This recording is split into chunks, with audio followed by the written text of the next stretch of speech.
મિત્રો હું પંકજ પંડ્યા આજે ફરી એક વખત મંજીપુરા અને પ્રગતિશીલ ખેડૂત એવા કાભાઈના ખેતરમાં આવી પહોંચ્યો છું અને એમનું આ જે ખેતર છે એ બોડી સેન્ટેડ જે આપણે વેરાયટી કહીએ છીએ ડાંગરની એ છે અને એમની આ બાજુની પણ તમે ડાંગર જોઈ શકો છો। આ બધાની અંદર એમણે અળસીની દવા નાખી દીધી હતી અને આ જે ખેતર છે એની અંદર મેં એમને જેયુ કંપનીનું 12-15-45 કે જે આવતી સાલ અયાકાના નામે આવવાનું છે અને એનો આ જે ખેતર દેખાય છે એની અંદર 120 ml પ્રમાણે મેં ડોઝ કરાવડાયો છે અને આ દવા નાખે કે ભાઈ કેટલો ટાઈમ થયો આપણે હમણાં નાખીએ 15 મિનિટ 15 થી 20 મિનિટ તો 15 થી 20 મિનિટ થઈ રેતી અને ખાતરની સાથે મિક્સ કરી નાખી હતી અને અળસીના ઇસ્યુ તો તમને બતાવવા માંગીશ। જુઓ આ બધી જ અળસી છે એ બધી જ અળસી એકદમ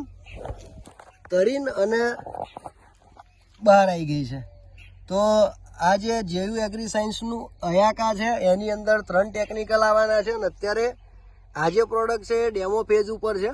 તો કાભાઈ આ જે દવા નાખી એનું રિઝલ્ટ કેવું લાગ્યું?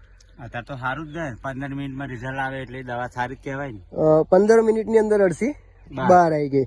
તો ફરી એક વખત તમને બતાવીશ કે આ 12-15-45 કે જે અયાકાના નામે આવવાની છે એ અગાઉ પણ આપણે વિડીયોમાં જોયું હતું એ પ્રમાણે આજે પણ એ ફરી એક વખત 10 થી 15 મિનિટની અંદર અળસી બહાર આવી ગઈ છે જે તમને અહીં દેખાય છે। જો આ ખેતરમાં એક ખૂણે બધી ભેગી થઈ ગઈ છે।